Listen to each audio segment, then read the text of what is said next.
and welcome to Beyond Barriers. My name is Acacia Dietz, and I am co-hosting with Jeff Schoep, and we're with Beyond Barriers. And today our guest is Red. Hi, Red. How are you doing today?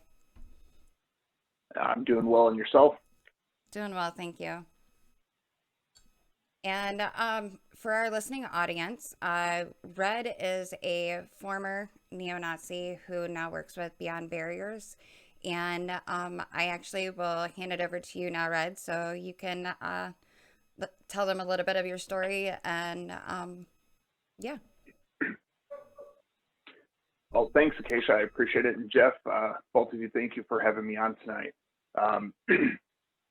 So a little bit about me, guys. I am encroaching, I believe, 13 years out of the movement, of which I spent a good portion of my life involved in one capacity or another. Um, I grew up in a environment that didn't directly promote it, but it didn't steer you away from it either. So, um, excuse me. I don't even remember the exact year that I found the first group that I ran with, which was the NSM. It's actually where I first had gotten introduced to Jeff, and it provided for me at that time something that I was craving in my life. I had made some choices that prevented me from joining the military, and in my messed up way of thinking, that the picture was painted bright enough that this was the next best thing, or better. So for uh, in one capacity or another, the better part of 10 years I spent, whether I was active in a group or active solo, what was spent dedicated to the movement. gotcha. Now, Red, one question I did have is like you said, it's going on about 13 years that you've been out, and what made you, or was there like a catalyst that made you decide, you know what, this is not the direction I want to go in, um, and I need to get out and I need to do something different? There were many contributing factors to it. You know, between not getting to see my kids, to family disowning me. The one that stung the most was my grandfather when he told me he wanted nothing to do with me. That hit me hard. I did and still do look up to my grandfather. He was a retired Marine. He was just my inspiration. He was the pillar of strength to me as a kid. And I noticed as I progressed through and attended various rallies and events, um, there was always seemed to be one group bashing another. There didn't seem to be any sense of community or sense of unity. Um, I, I dare say, excuse me, I might compare it to most modern churches where the Baptists might say, "Hey, we got this." Well, the Lutherans, "Well, oh, we got this," and the Catholics say, "No, you're both wrong." Well, there was, from my vantage point, there was a lot of that in the movement in and of itself. Um, there's just a lot of hypocrisy that things just started not adding up quite right to me, and I'm just like, what am I doing with my life? I'm hating people because I'm told to. I'm missing out on so many different things. Um, there was a gentleman by the name of Eric Prince who was a juvenile corrections officer, actually, retired Air Force, African American, who befriended me at a young age, and for a short while, even while I was active, I rented the upstairs of his house, and we would meet for coffee. And he didn't judge me. He didn't care. Uh, you know, uh, it was all built on respect. He was good to me. I was good to him. You know, and now I kept that very secret from the group because, well, I mean, let's face it, that probably would have gotten me shot or stabbed or something along those lines. But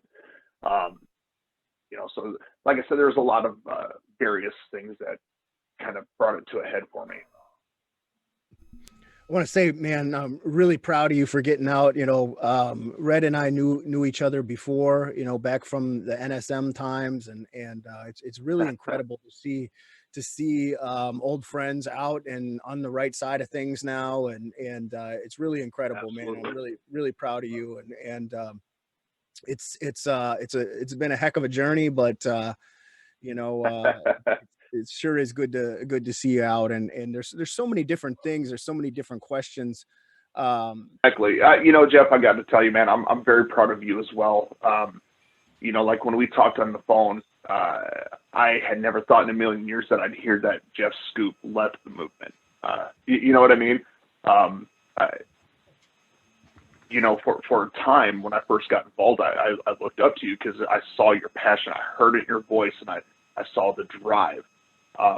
One of the pivotal moments for me was in Lincoln, Nebraska. I think it was 2004, when I got to speak on the state capitol steps. And that moment really sticks out in my head, because afterwards I had so many different people be like, whoa, dude, you've got a fire, and you've got, you could be the next this and the next that. And I'm like, what the hell, man? I was like, oh, no way, man. And you still have it. You still have it. The passion and everything. You had it. You had it then. You still have it now. It's simply directed in a positive manner.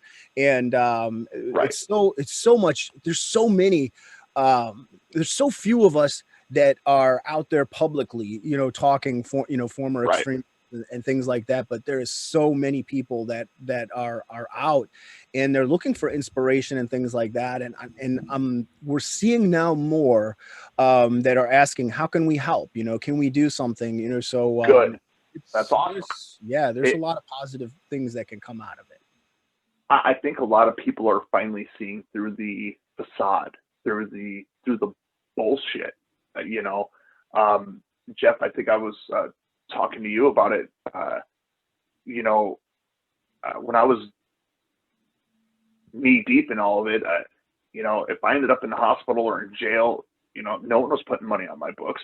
No one was coming and seeing me in the hospital. No one was coming and cooking soup for me when I was sick. You know what I mean? Let's face it. We were all just a number in someone's pocket. We were making somebody $1. We were disposable. At the end of the day, that's exactly what it was. Everyone was disposable. Again, please understand this is my from my perspective. But it really kind of finally clicked for me. Well, let's explore that a little bit, because I think that's something that a lot Absolutely. of the listeners that would like to hear about, and we can kind of talk about it, because a lot of times we were talking about the movement and what we thought we were doing something good. We thought we were gonna save our country, save our people, and all this kind of stuff. and it's this, everybody thinks it's this family environment, and we're doing all this kind of we thought at the time that we were doing something noble and good. And it's a really good point that you bring up. There is, and some people will say, oh, come on, you guys, when I went to jail, somebody was writing me, or somebody put money on my books. And of course you'll make friends like that over that time. Maybe. Absolutely. But it's not that, just like you said, it's not that tight knit brotherhood that it claims to be. And a lot of people, when they go in, they're completely forgotten about, and it's I think we should explore that. You're not wrong. Absolutely, man. I'm going to kind of revert back to when I was a fresh cut, if you will. Hell, I don't think I was even in the NSM a whole year before I got to at the Lincoln, Nebraska rally, when I got to speak. And I remember I had this 3-page front and back speech that I ended up just tossing to the side and just blah. And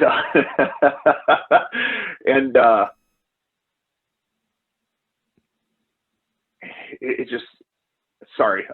It's all good. sorry guys, I'm going to apologize. This is the first time I've actually really talked about this publicly in a very long time. So it's All right, It's man. okay. I Completely okay. I expected a little emotion to kind of come into it and all, but you know, the illusion of power that came from that one moment set an unprecedented wave of actions that to this day I'm like, how the hell did I not commit such a heinous crime that I'm on death row for? You know, because there were things that I did outside of the group confines that, hell, I probably could be. I really, pardon my mouth, I really fucked with some people's lives. And when it came right down to it, the group really didn't give two shits. You know, whether you acted solo or acted with the group, you were fighting for the common good. You're pushing on for the common goal, but yet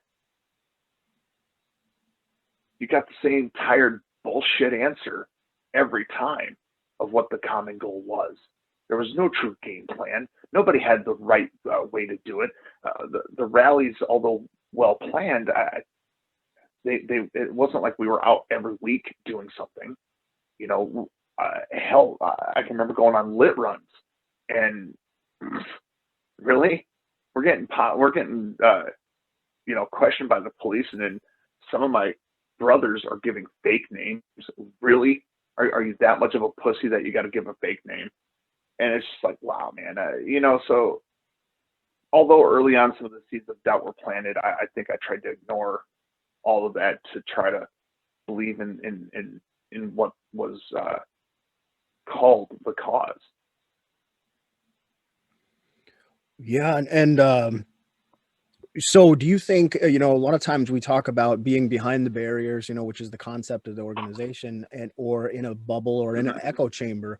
How did that affect you in that sense? And I know you just explained a little bit of it, but in that Sure. sense, you know, when you're having those doubts and you're maybe talking to somebody else that you know, everyone else, I mean, that's the question I'm trying to ask is, was your whole entire social and support network part of the movement, or did you still have, because you had said you lost some family originally when you went in, did you have any support network that was not in the movement when you were in?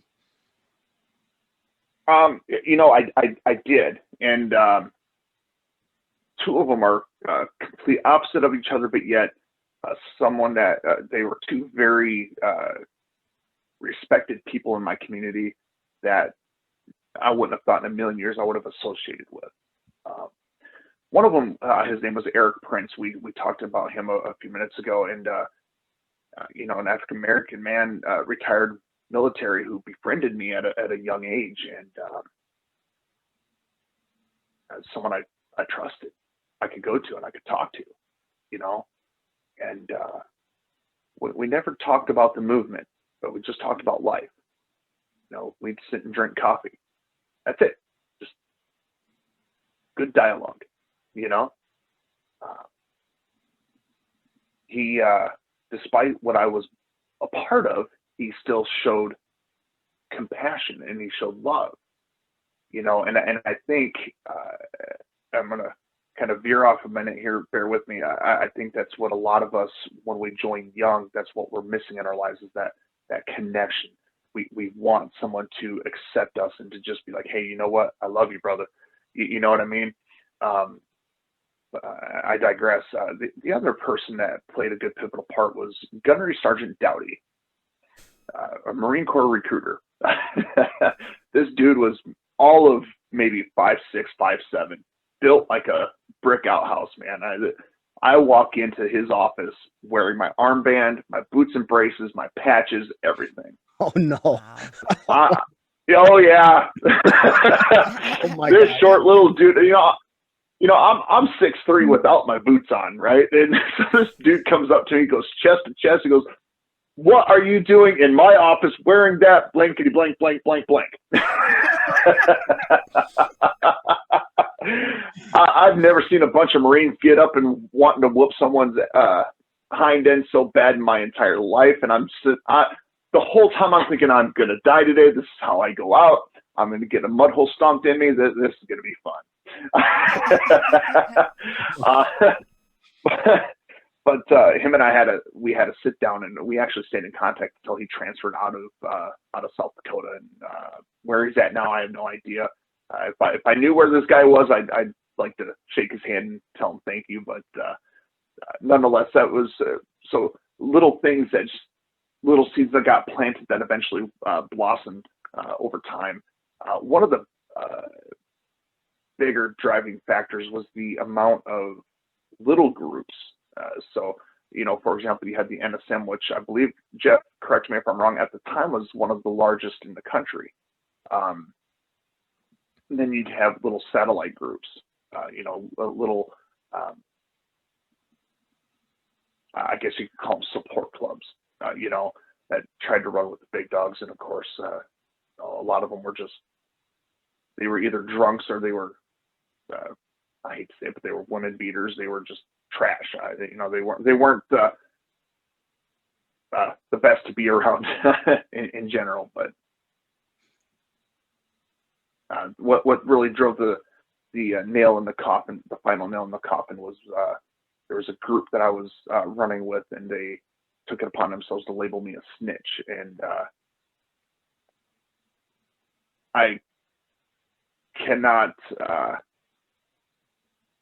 confirm or deny what happened to a few of them after that conversation, but to say it put a permanent black eye on my reputation as a skinhead is 100% fact. And it was at that point that I didn't have really any other recourse than to leave. And ultimately, all in all, I'm glad I did. But the cataclysm there was basically you were accused of something that you hadn't even done, and and that set the wheels into motion, which led to your disengagement, and then started the path to de-radicalization. So it ended up being a positive thing, but absolutely, yeah. But it does I think it's interesting because it does.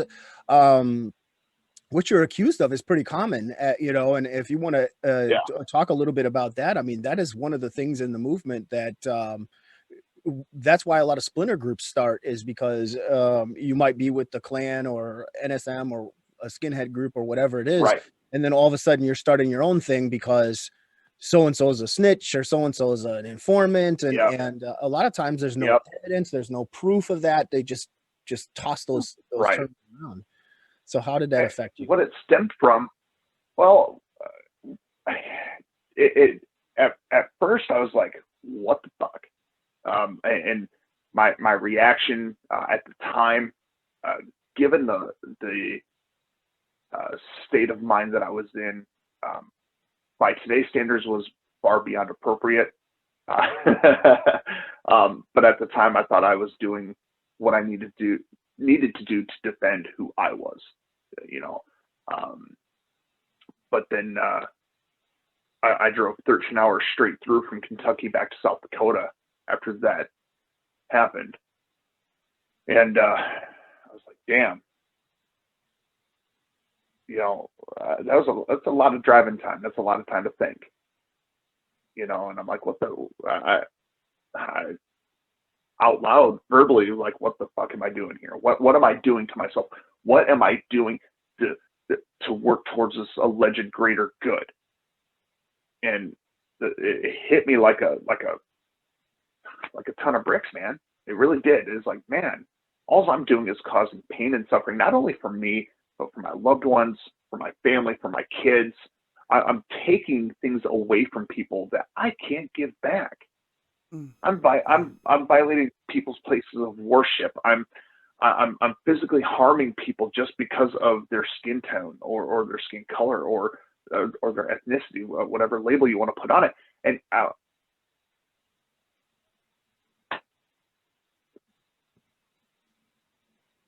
like, damn.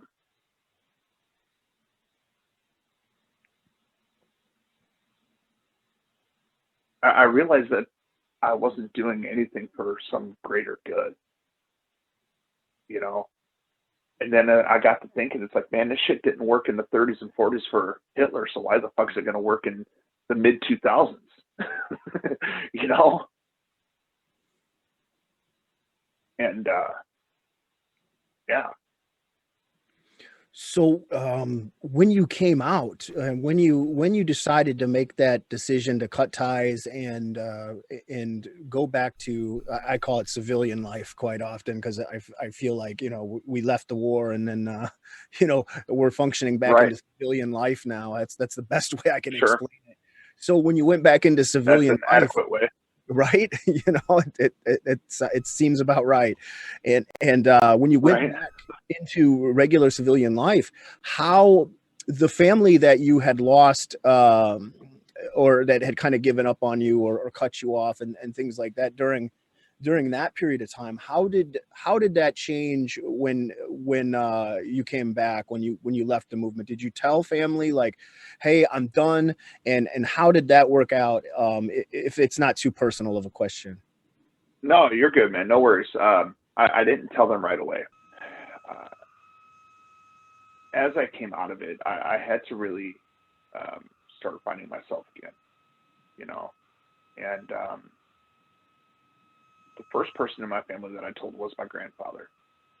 And, you know, he got up off his little rascal scooter the best he could and gave me a salute. Of course, I bawled. You know, that was one of the prouder moments I had ever had, you know. Um, but family eventually came back around. You know, it was a lot of having to prove myself. You know, actions had to speak. You know, and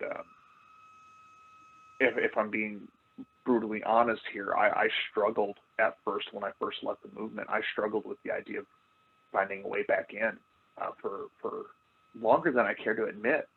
But for, you know, the better part of 10 years, that was all I knew. I breathed it, ate it, slept it, drank it, dressed it, everything. I made it my life.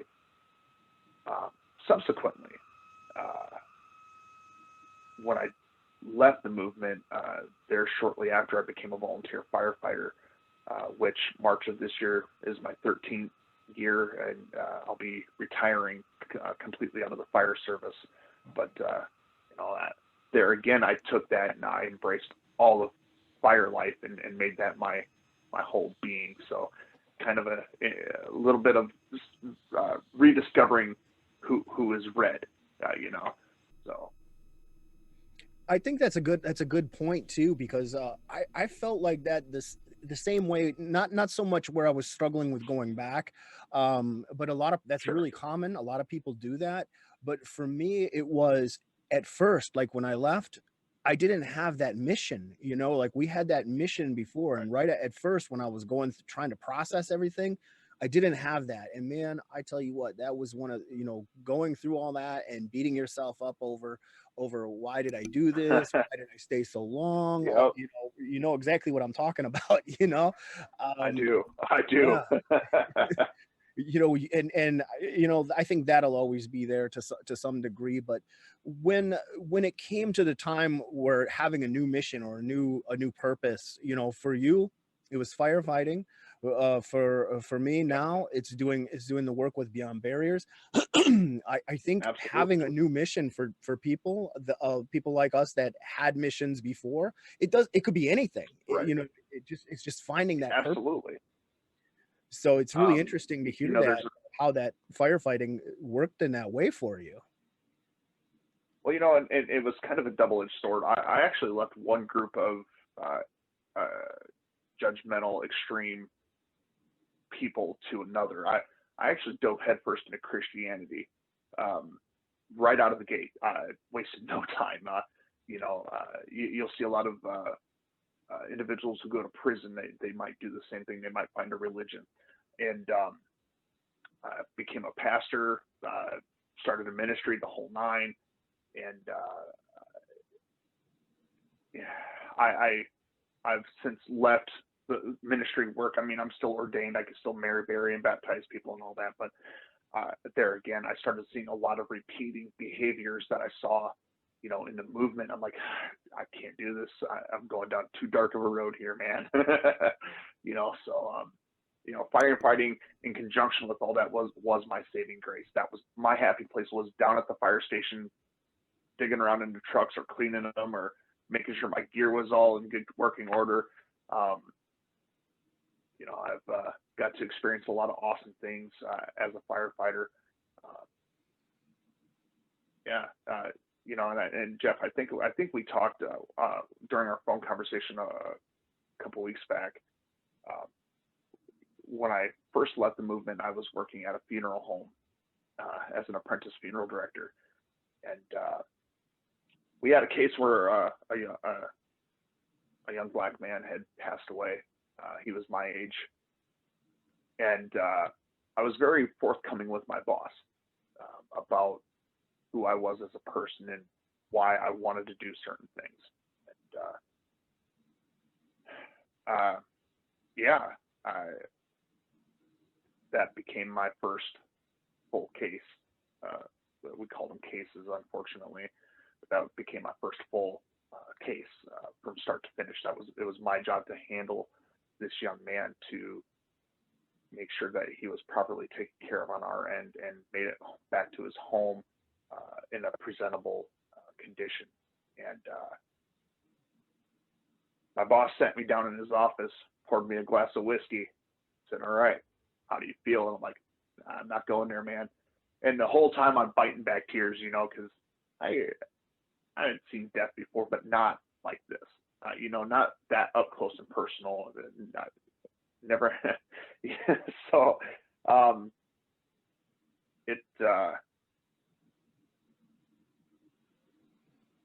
it messed with me a little bit, because that could have very well been me laying on that slab. And there was that hint of guilt. It's like, well, why isn't it me? Why isn't it him? Why has it got to be him? But through talking through it with my boss and some professional help, I was able to work through that. And in fact, I'm not ashamed to admit that I do see a counselor even still, and therapy has helped a lot with some of the things that have happened to me and that I've done to others, and to find that middle ground of being okay with the fact that these things happened, can't change it, but what can I do in the future, to prevent it from happening again, or to make sure that I handle things the best way that I'm able. You made mention, Jeff, about when we get out of the movement, we want to find that new mission, and that doesn't mean they have to go and be outspoken like you and I necessarily. There's so many different things a person can do. There's so many volunteer opportunities. There are just a plethora of options to find that new mission. It really comes down to, as an individual, you've got to find out, okay, what do I want to do? What can I do to make my life and other people's lives better? If that means volunteering at your local soup kitchen, then do it. If that means if you feel so inclined to join a church and do prison ministry, then do it. You know what I mean? They're just the possibilities are endless, but you have to seek them out. They're not just going to be handed to you saying, there's not going to be people with big old banners saying, "Congratulations, here you go." Good point. Really good point. So. Yeah, you're right though. It doesn't have to be this. It doesn't have to be, it could be anything, and finding that. And you're right. It is not, a lot of people sit back and they just expect everything to kind of fall in their lap, and there'll be a ticker tape parade and all that kind of stuff. And it's not reality. But I think it's phenomenal because there is so many parallels, and that's why having these conversations, and it's incredibly courageous, and I think, you know, for you to be able to come on here and talk about these things, and especially such personal, you know, personal and deep subjects. I mean, it's incredible. And you have, you know, I know you already know it, but I'm going to say it for the listening audience. Stories like Red's, you know, they are, you know, we want to inspire people with these type of things. You know, if people like, you know, Red and Acacia and myself, if we can change after being involved in this kind of stuff for as long as we were, you know, anybody can do it. I mean, you can do it too. I know there's people out there that are listening, that Absolutely. are on that fence, and this is why we do it, right? You know, we That's want to. right. And if I may, sorry, Jeff, if I may, you made mention of people being on the fence, and if there's anything that I could drive home specifically for those people on the fence, what's stopping you? Yeah. Really, what is stopping you? I challenge you to just to write out a list of what is stopping you from leaving that empty, unfulfilling life and going out and enjoying the spoils that are out there, that are achievable. I mean, I'm in a position right now where I can get in my car, drive about 45 minutes, and I'm at the damn ocean. That's awesome. You know, now back in the day, that would have never happened. You know, at the end of the day, do you want to grow and be this lonely, bitter, angry person, or do you want to live your life? Anger is easy. It's very easy. But living, albeit difficult, is worth the struggle. It really is. Exactly. It's funny that you mentioned that, Red, because and you're right. I mean, if there's a reason, if you're on the fence, if you're having doubts, there are reasons why those doubts are there. And a lot of Exactly. times when we have doubts, our first instinct is to push it out of our mind and not pay attention to it. And if anything, I know for myself, I had doubts for a while, but I just compartmentalized Yeah. it and said, no, you know, just put the blinders on. Let's keep going this way. And then Right. I was talking to somebody the other day, Christchurch happened, and I wasn't able to put those blinders on anymore. I was not able to be like, Right. I was, the violence had been getting worse. And Yeah. I would be like, well, that's not my group. That's not what I Right. believe. That's not what I profess. But it's what I was a part of. And I couldn't put that out anymore. Absolutely. And exactly like what you said, you know, um, do you want to look back at your life as an old person and be like, I'm just old and bitter? What did I really accomplish? And I was talking to a friend the other day. They're actually from Ireland. And he was saying Nice. that, you know, Ireland went through a war with Britain for over 30 years. And now, Yep. and, you know, then those men were just old and bitter and angry. Really sad. Yeah. Like you look back at it and it's like, and it's much the same within the movement and with a lot of, you know, Yeah. things like this. It's like, and you mentioned it yourself, what greater good am I really working towards? Right. You know, especially with today's society and today's political climate, it's volatile as hell. You know, case in point, yesterday. You know, we saw it firsthand right before our eyes. There's such a division. The division is worse now than what it was in the 90s. Even in the early 2000s, there was more unity in our country than there is today. And do you really want to be a part of that driving wedge, or do you want to try to educate people, to try to get them to see, like, hey, no, that's not how this works?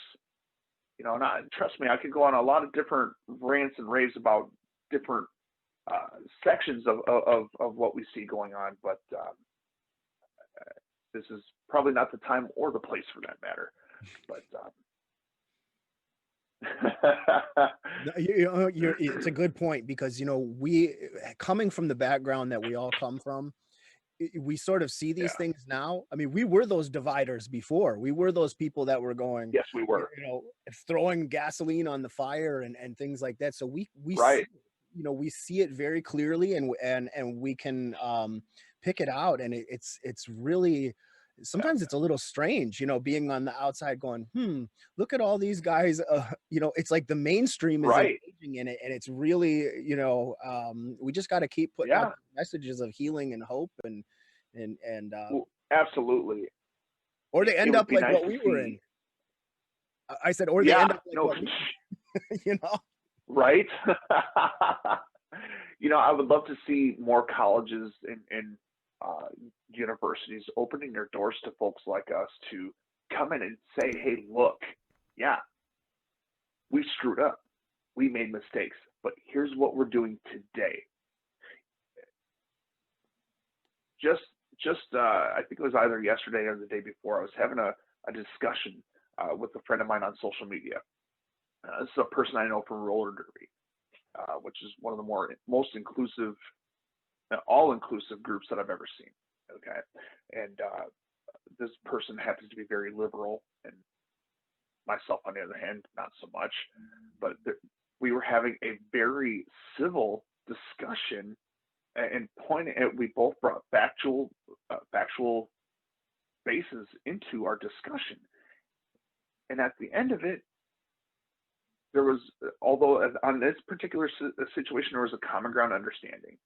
But at the end of the day, I still respect this person and they still respect me.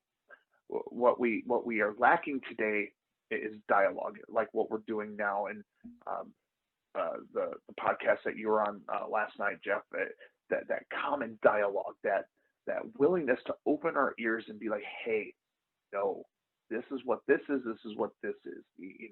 Let's not muddy up the waters here, and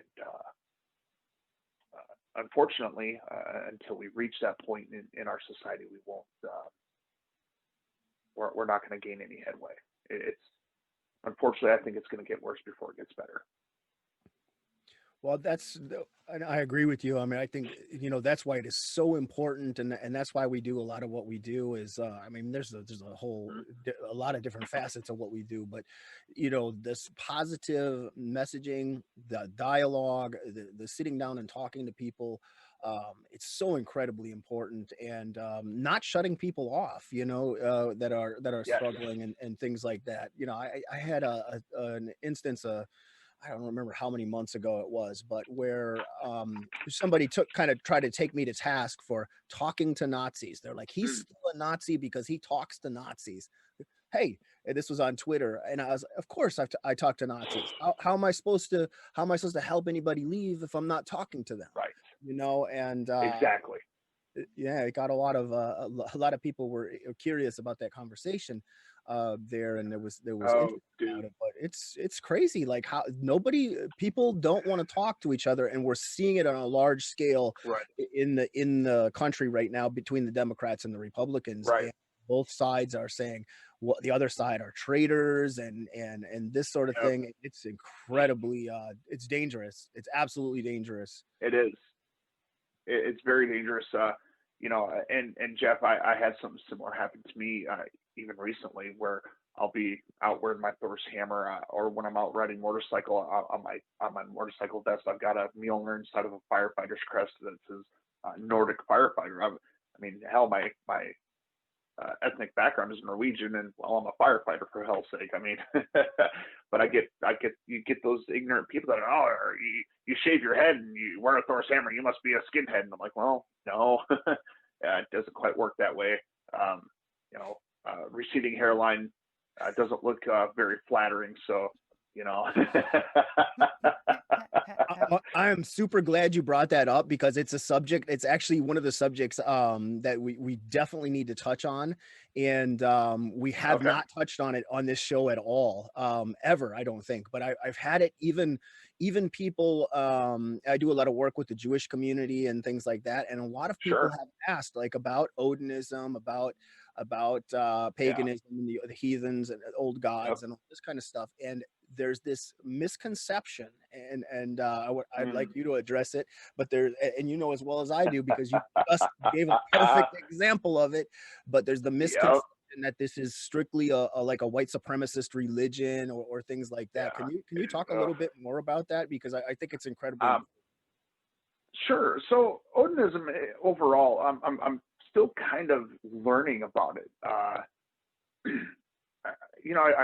traced my lineage back to Oslo, Norway in the 16 to 1700s. So, and I did a little history and so forth. But the basic tenets of Old Norse, if you will, is you stand before the gods. You don't kneel in supplication. You don't beg the gods to do for you.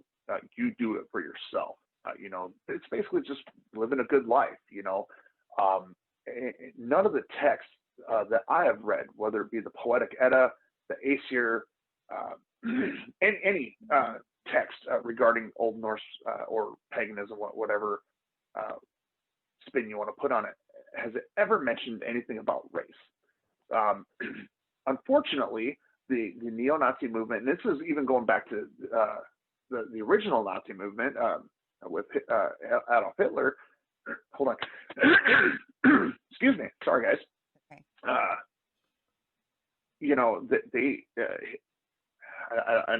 I can't place the gentleman's name, but there was someone within, I think, within Hitler's regime that was very into like some of the witchcraft and mystic stuff. Himmler. And Himmler. thank you. Yep. And much like the Klan took and twisted Christianity for their need, so have the Nazis, and more especially the neo-Nazis, have adapted these symbols, thinking that they're symbols of hate, thinking that they're symbols of power. And what most people don't know is that the Mjolnir is a symbol of protection. Much like a Christian might wear a cross as a sign of protection, the Mjolnir, the hammer of Thor, is a symbol of protection, basically saying that Thor's got my six. So just because someone has a shaved head, or is wearing biker boots, or has a Mjolnir, or a Volknut, or whatever symbol, it doesn't make them a damn Nazi. Norse, Odinism, paganism, heathenism, it has all become popular. It's become very mainstream. And there are people who do follow it and follow it correctly. And then there are people who, as you and I know, Jeff, that in Acacia, that they take it and they twist it and contort it to fit their ideology. Right. But again, that can be done with really any religion. Exactly. You could take a scripture out of the Bible and make it sound like, oh, this is exactly what it's talking about. Well, no, it's a lot, way out of context, everybody. And the movement does Exactly, that. The movement does that exactly. too. With the Christian identity, with the Klan. Oh yeah. So I mean, so it's the same people, when you have like the media or people out there saying, well, if you're an Odinist or you're into this stuff, you're a Nazi. Well, because Yeah. sure, Nazis co-opt that stuff. They also co-opt Christianity. So I mean, you're not going to say just because someone's a You're Christian that they're right. involved in the movement. I mean, it's so you can't label people like that and put them in a box, because that's what the movement does. So when you're in the public, this is to the public. The public, don't label people and don't put them inside that box. Just because somebody's wearing a hammer Right. or they have a shaved head does not mean they're part of the movement. And thank you so much for that story, because Exactly. I have some of those myself. I think we all do. But yes, I mean, that's really important. Yeah. It's I wish. Yeah. Sorry. No, you're Moving good. on. One real quick I got a thing little on that tongue-tied. same subject is that, when we pick and choose and label people certain things without knowing the context, without knowing the history behind it, Right.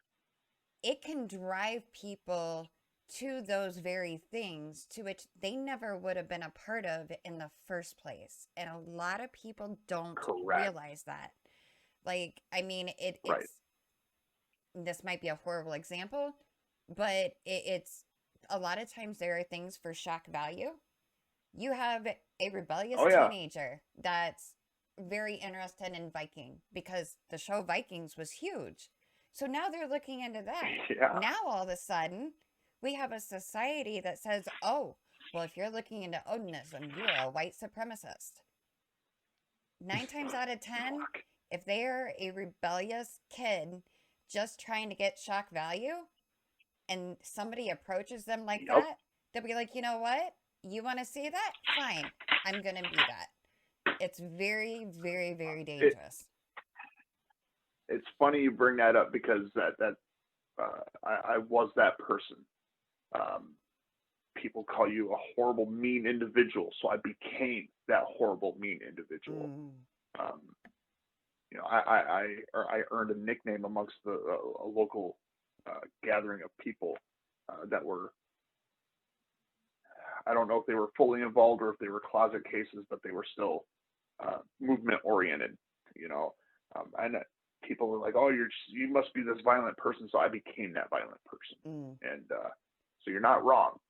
And for anyone that is listening that leans one way or another, really, I don't care what political side of the political spectrum you're on. I really don't care. But if you're going to sit there and speak out against fascism and racism and stuff like that, and then you're going to sit there and condemn somebody for how they look, you're going to judge somebody because they're wearing a piece of jewelry, you know, whether it be a Thor's hammer or whatever, you are becoming the very thing that you are trying to preach against. You know, if you're saying, well, you can't say that because you're this and you're that, or you're this skin color, well, you are becoming the fascist that you are preaching against. Yeah, you know, and that's unfortunately what me personally, I'm seeing it happening a lot. Yeah, absolutely. And I'm glad you pointed that out because we do see a lot of that where, you know, people are saying, and I see it all the time and I don't want to hit on it too hard, but yeah, absolutely. Do not label people, do not put people inside of a box and making everything about race, you know, whatever it is. And I see the far right doing it. I see the far left doing it. Yep. And one side will call the other side fascist or they'll call each other fascists. But I'll put it this way, just to make it simple. If you are focusing on race and you're talking about race, like that person, the only reason they got away with it is because they're white, or the only reason they did that is because they're black. Both of those statements are wrong right off the bat. You know, like that's yes, they are. That's reverse that racism. Basically makes you a racist at that point. Yeah, now right. I'm sorry, Jeff. Reverse racism is not a term that I think should be used at all. Racism is racism, regardless of if it's white against black or black against white or whatever the case may be. Racism is racism, and it's disgusting. It's abhorrent, and unfortunately, it's happening all too common. And everyone's like, "Well, it can't be racist because blah blah blah," and it's like, "Well, no, it is racist, and you're just a racist douchebag." You know. Yep.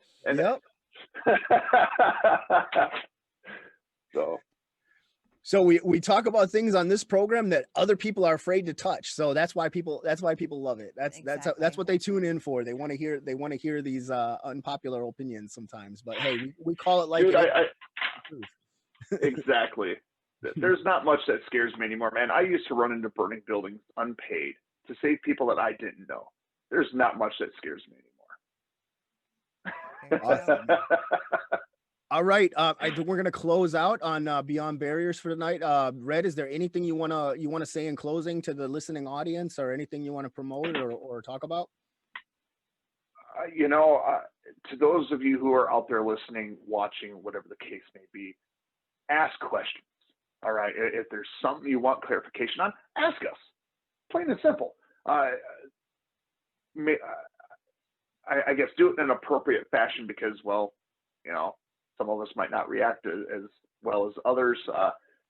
But, don't be afraid to reach out, guys.